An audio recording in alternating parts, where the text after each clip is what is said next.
Ang kalambuan nagkinahanglan sa pagsalig ug tampo sa usag-usa. Ang hapsay ug malipayon nga katilingban nagtuyok sa maamguhon nga katawhan ug kasaligan nga pangagamhanan. Ang imong pagpakabana ug pagpanginlabot gikinahanglan nga mapaminaw o maaksyonan. Kini ang kinauyukan sa programang Ingnang Mayor.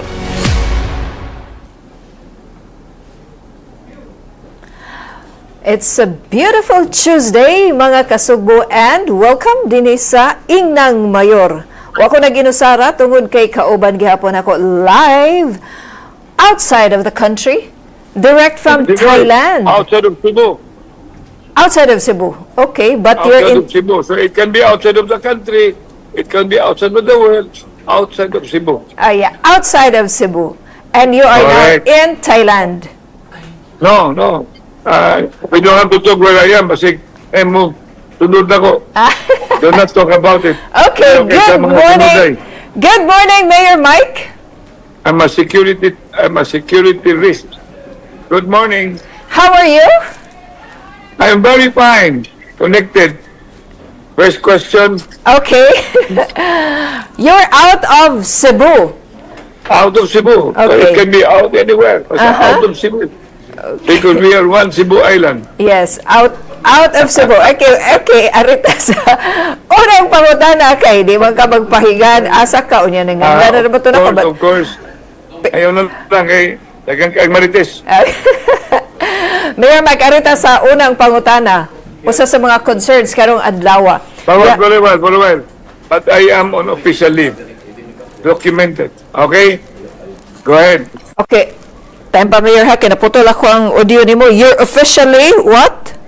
Of course. So that means I'm not incognito. Okay, go ahead. Okay. So, arita, Mayor Mike, sa imuhang panagtigom with Secretary Bautista over the last week. And we will be talking Yes. about Yes. CPA. Diba, there was, Yes. according to Secretary Bautista, it's a status quo. What does it mean, status quo, Mayor No, Mike? I did not agree of his understanding, and I was presenting to him the status quo is open the door because it's not open the road because it's not there. The status quo, they don't have any authority. That's why they have to stop. And I do not want to be cleaning yet. Number three, obviously, with the city of Cebu, we will continue to perform what belongs to the city, and that includes our exercise of governmental function. And the city of Cebu, they're very much aware. We have 27 departments, and they will all be a part of the implementation of what belongs to the city of Cebu. Okay. Which include among others, pending permits, of course, taxes, fees, and perhaps arrears. We don't know how much arrears they have not been paying since the time the matter was being brought to fore, if I remember, on another administration. Okay. And now I am because I didn't have been much aware about it this time. All of this will have to be let the sword of Damocles fall. So, when you say you did not agree with the status quo that Secretary Bautista was saying? If you status quo nga di ko mangaway, di naman ko mangaway. Pero matrabaho lang ko what belongs to the city of Cebu in exercise of its governmental function, local government code provisions, and of course the constitutional provision on promoting local autonomy. Kaya na may mga observations, Mayor, that after your meeting with Secretary Bautista and after he said of a status quo, ang CPA nipadayon sa pagtrabaho. They have been, even before papamutong nga si Bautista, kahit mga sila ko nagpadayon man na. Sige lang, ang huwat lang sa huwat kay dili man ta masulti kung siya mabuhaton ba. Basta di may mangaway, pero we will exercise all attributes of being a government, all attributes of being a local government unit, anchored upon the Bible of 5160, plus, of course, with our fundamental law of the land, that happens to be the Constitution, and provision, all provision that is being supported by jurisprudence. So akong klarohon, Mayor Mike, the city would continue to insist that CPA should and must secure a building course. permit from OBO. Of course, that cannot be just be in a way tough, because we are exercising that power, and that is under local government law. Only the Supreme Court, if and when, but I'm pretty sure Supreme Court, being the sole judge of all justiciable issues, and knowing the laws is on our side, and that laws cannot just be ignored and sit aside. Okay. Otherwise, democracy will be rendered nugatory, and then local governance and local autonomy become more of a myth than a reality. Okay. So that the status quo that you will be agreeing with Secretary Bautista is that, and wa pud ni gihimo sa syudad nga mga way dili og way away nga himuon ang syudad sa Subo. Okay. What belongs to us, like road belongs to the city government, road belongs to the national government, therefore should be open. Okay. Mayor Mike, arita sa hisgotanan mahitungod sa Metropolitan Cebu Water District. Go ahead. Naanay bag-o nga gitudlo ang interim board nga OIC General Manager in the person of Attorney Bayna nga managing partner Very good. ni Very good. Attorney Mikel. That is at Accra, 8 years Accra. Okay. Accra na, dili na ordinary one. Number one, University of San Carlos graduate na. Number one na siya tayo.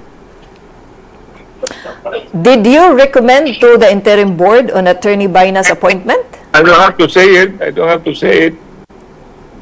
It doesn't have to be told, because there are matters that I'd rather keep it. Okay.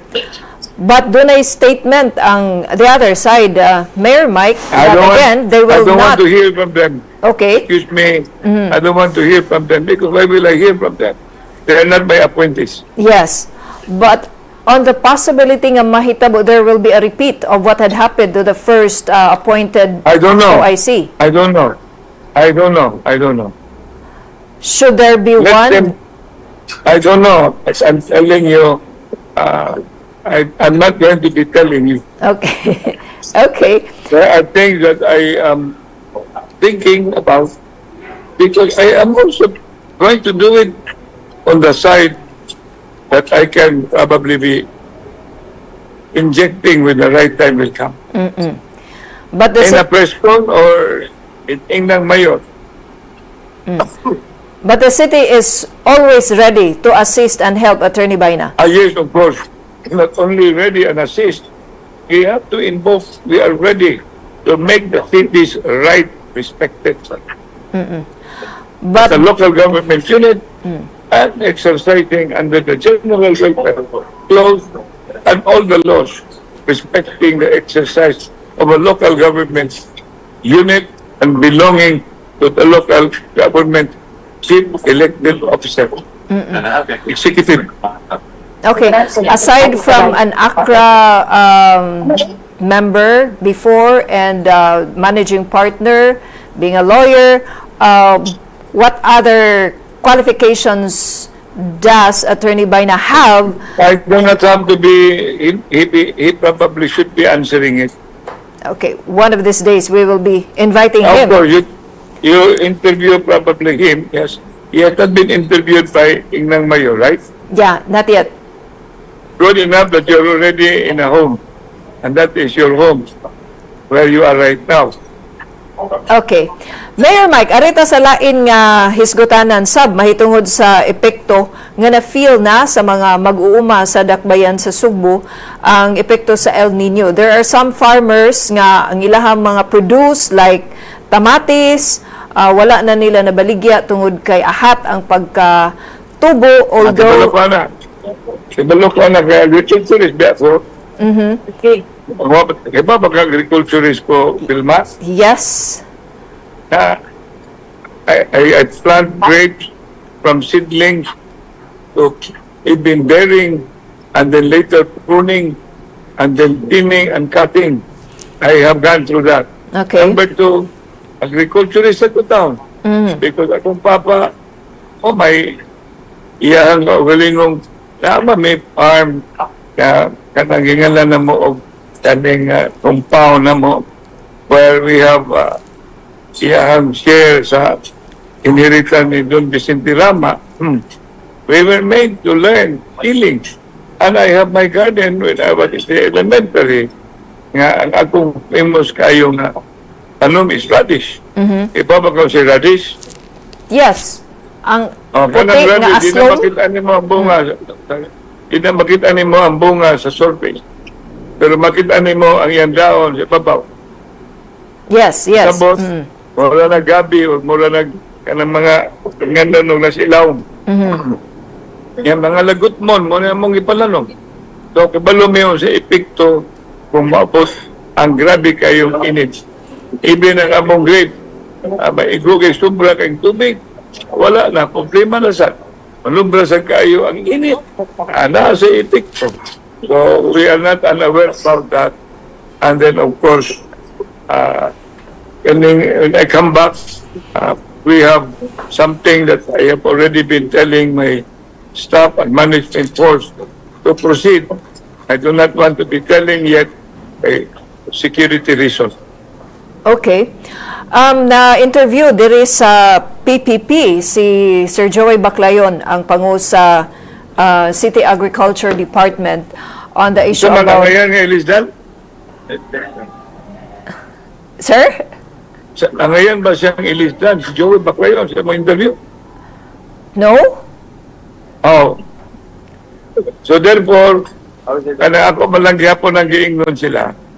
I will be securing the privilege kaning speech of June Alcover and then bring it to the fact-finding so that both will have a chance to be heard. And then again, unless June Alcover would not want anymore to be a part of Rama team, I would want to be very clear about it. But Jong Alcover, if John Alcover is not interested, I will be offering the slot to Jong Alcover. To the Sun. To the Sun, because Jong is my original Parog Team Rama. Jong was my original in the year 2011 when I organized, it was still Team Rama. He was the original Alcover belonging to Caron. If he is interested and the father is not interested, then I will give it to Jong Alcover. Okay. After sa Ingnang Mayor, musunod ang programa sa POP with Barangay Captain Alcover. Ina si Jong nga, kanang, I want to clarify, is his father still running? And if the father is not running, then the son will take his place. Okay. But I think if the father is still running, it belongs to him. okay. I think si Captain Alcover is watching. He might answer that during his program. Pero wala pa nagka-start, Mayor Mike, ang fact-finding. Wala pa. It has to be, I will be calling now Homer Cabral so that tuhamagunan ka po kung ipapat-finding nga. Klaro. Katong naitabo sa CCMC o kanang allegation regarding Joey Baclayon. Okay. But Sir Baclayon, Sir Joey was saying he's willing to have a peace offering with Councilor Alcover. Ang ngaran ng peace offering. Because if the allegation proved to be right, then I will let the last resort fall. Okay. And if the allegation proved to be otherwise, then let all bygones be bygones. All is well that ends well. Okay, so di ana gani mo pay pag-abli ni Sir Kap Alcover sa pultahan para sa Siya nga, program. he is now a counselor prospective. A counselor perspective kuno ka, sir. So Mayor The Mike father is will just not run being anymore. fair, ha? Mayor, you're just being fair between the issue involving Councilor Alcover and Sir Joey Baclayon. He knows very well about the mountain, north and south. Wala siya. He was my deputy mayor. He knows that. And he came from Bacolod Batojongjong. Then I asked the father, bring him back because I need him. Pero kining issue karon between Councilor Alcover and Joey Baclayon, ikaw naa ka sa tunga. You're not siding anyone. Oh, me? Yes? Do not ask me now because I can be siding either. Okay? Okay. But now I am very firm that if John Alcover is not more interested to run for councilor, then I will make John run for councilor. Okay. And they will be seeing each other with some ilang mga original kung the others will fare well in the survey. You're talking naman of possible people who will be running with you na naanabay more or less kumpleto nga lista. Ako, sobra ka kompleto. Ano ba manggali? Okay. Yeah. But I'm waiting for the kaning survey nga ako ang ipadagan. I have a survey which is database digital survey. That one.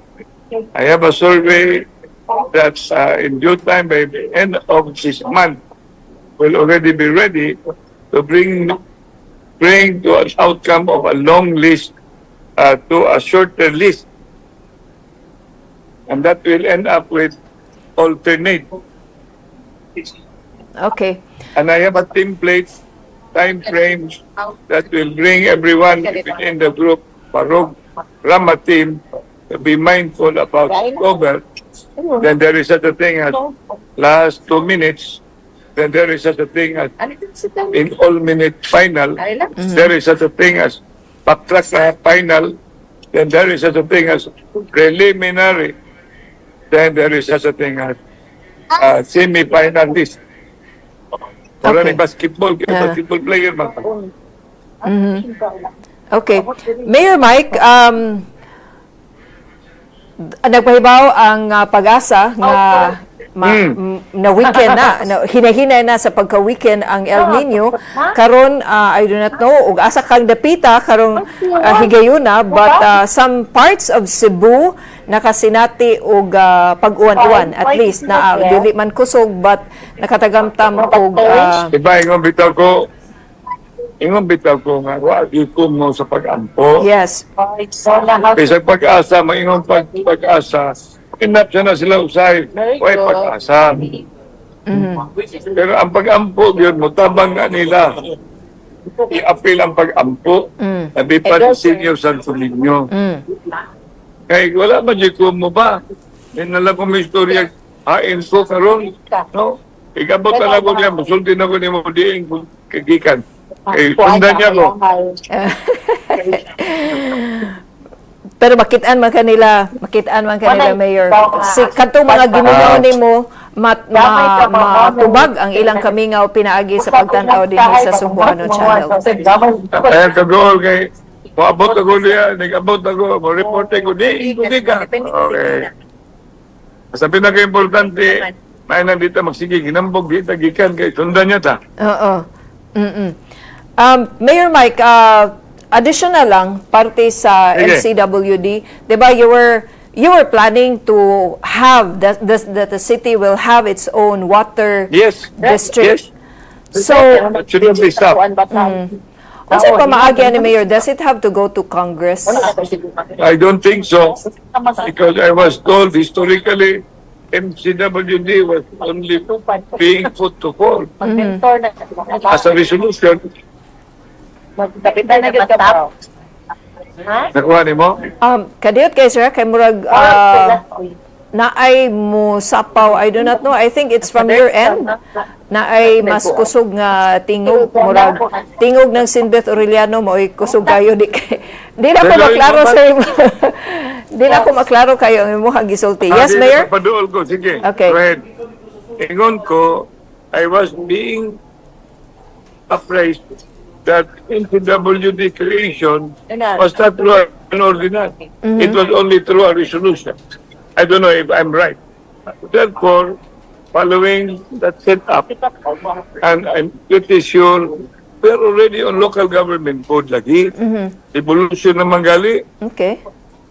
Yeah, sometimes we veer away from what is now being promoted, which is decentralization. Number two, autonomy. That's why I've always been telling, but, you know, hanggang kay presidential decree, kaning SISB, that are already, I call it, have reached the level of obsolescence. Yeah. Because it does not jive already with the present and current times. How can you be a highly urbanized city dictated by, and how can you be exercising local autonomy and dictated by, that's my point. So therefore, the best way is to, as I said, and I claim it, you know, being autonomous, being self-reliant, because that is how you will become smarter. And then become later on smarter. We are already, I can always claim, we are already a smart city. Uy, sahay magtuo, nga, ang smart city, 100% dili. We are already a smart city because we employ and engage digital precision. So we are smart. Number two, we're very much aware, and we have so many moving forward intervention on global warming, climate change, and global warming. Number three, when you talk about our garbage, wow, we are now into, that's why when I come back, we are into the waste to energy. That's smart, being smart. What else? What is being smart? I should know that because I attended Taiwan, and I attended Kaohsiung, and I presented Cebu City in the realm of going toward all of this net zero, we call it the so-called carbon neutrality. We're getting toward all of this. So we are already smart. Okay. You want to become completely smart, then address the river, address, you know, we are full in addressing all of it in storm, aggressive and massive. We even have our own radio media network. We are already a CNN, Fox, and even Al Jazeera, plus at the same time IDC. So we are being global, and being global is being smart, correct? Yes, yes, sir. Okay. That's why some people do not see, and we have become an improved, highly urbanized city. But remember, when I was the mayor, we were number 3 and number 2 in the competitive level. And when I was the vice mayor, we were number 1 in 2 years as a legislative council. So, we just continue to do this, continue to enhance this, and we have become a city of culture, or a city of, we call it creativity. We have a lot of awards. Awards that can be more or less, if you look at the whole other local government units, I can guarantee, just trust your mayor, Vilma. Trust your mayor.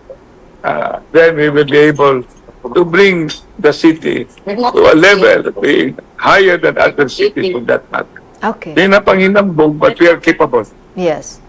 Yes. Being a highly urbanized city, mahimo gyud sa dakbayan sa Ayan, Cebu. himo. I will give you the leadership, I will give you the political will, and we keep on praying to Senior Santo Niño.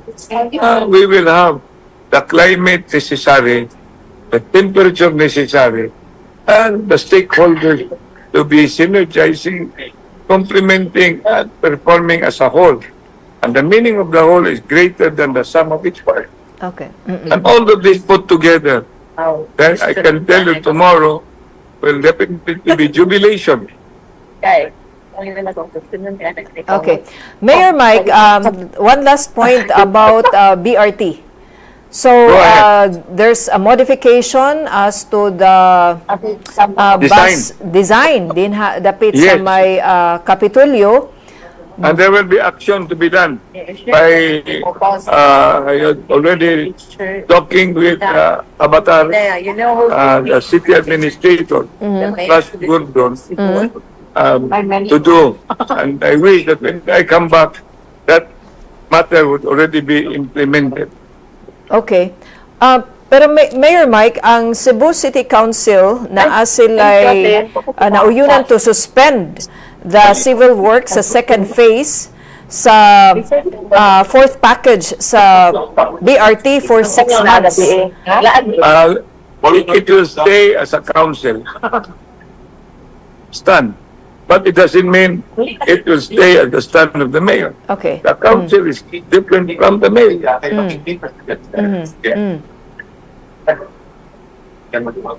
Okay, but you were also urged to assemble a technical working group to explore possibility of conducting a city-operated trial run of BRT route from Bulacau to Ayala.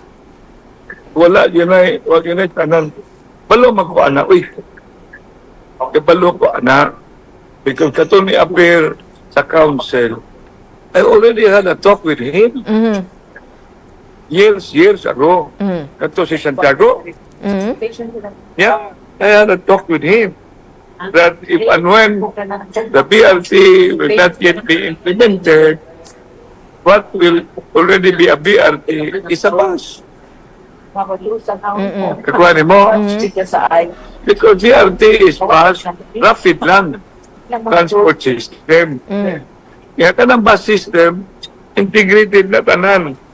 You know, you do an integrated, bring about comprehensive traffic light, automated digital systems. All of this can be just as effective, but BRT has a reason to be implemented. A reason to be implemented. Unless the whole world and the whole bank will say, no more BRT, no more BRT. Okay. Okay. Because nagpautang ba sa kwarta ang World Bank of Advanced Plans.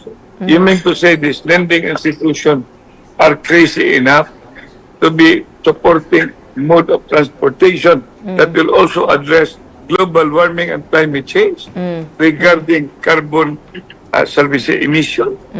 I mean, I should know that, Vilma, because I've not been born yesterday. Yeah. Okay. So, by June, Mayor Mike, matestingan Yes. ang operationability sa BRT sa iyahang... Baba ka ng testingan, makujin mo dyan kung gusto ng testing. Okay. Pakita ka na. Kaya gumingon ko, I don't want to hear pilot.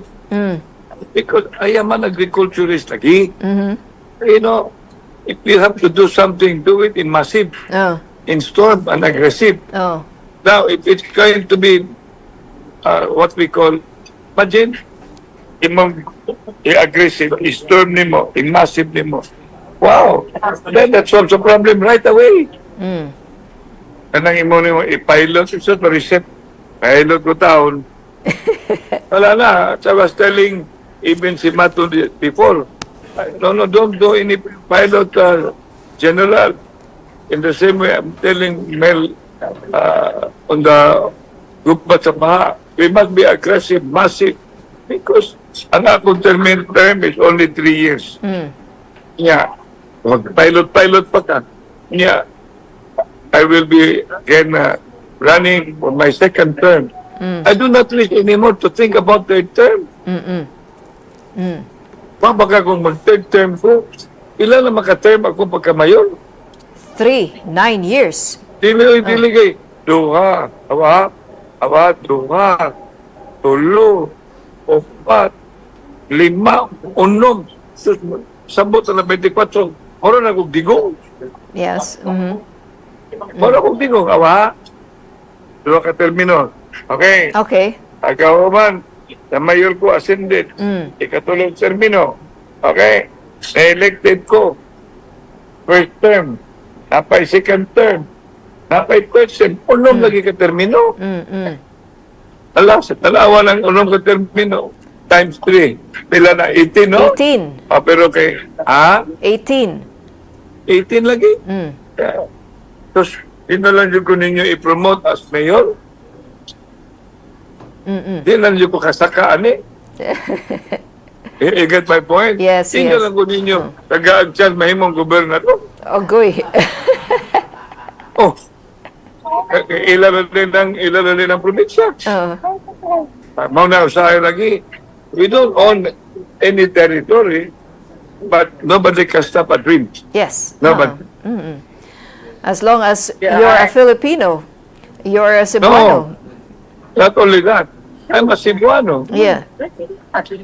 My grandfather was a congressman, senator, mayor. My uncle was a governor. My cousin was a vice governor. And then nationally, my uncle was in prison during Marcos.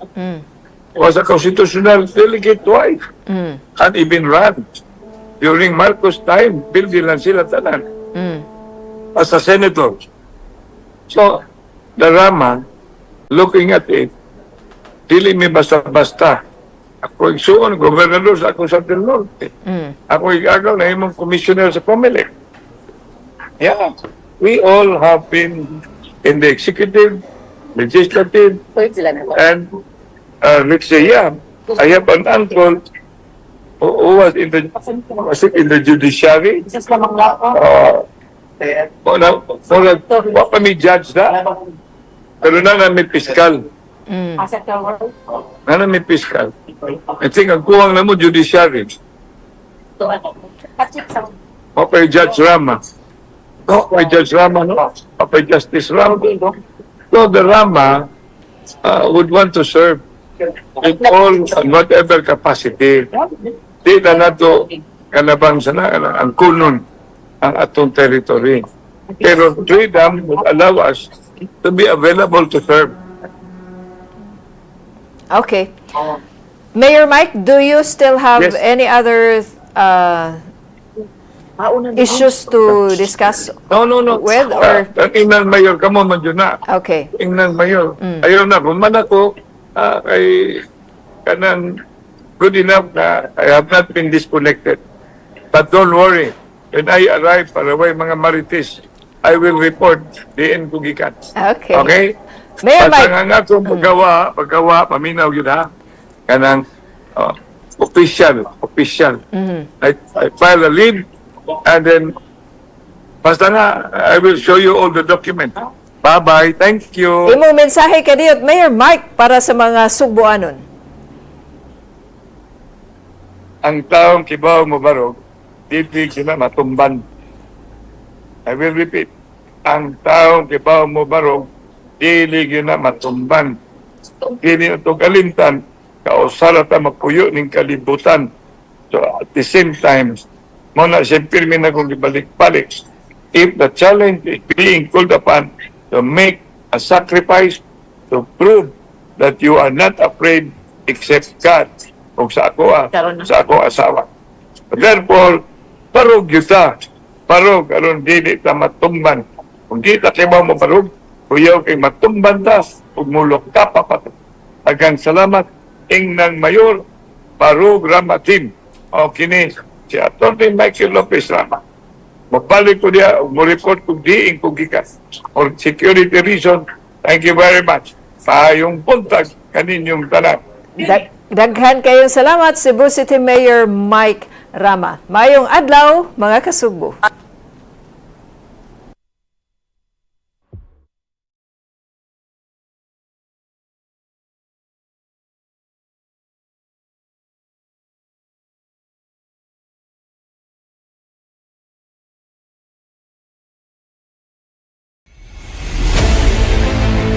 Ang kalambuan nagkinahanglan sa pagsalig ug tampo sa usag-usa.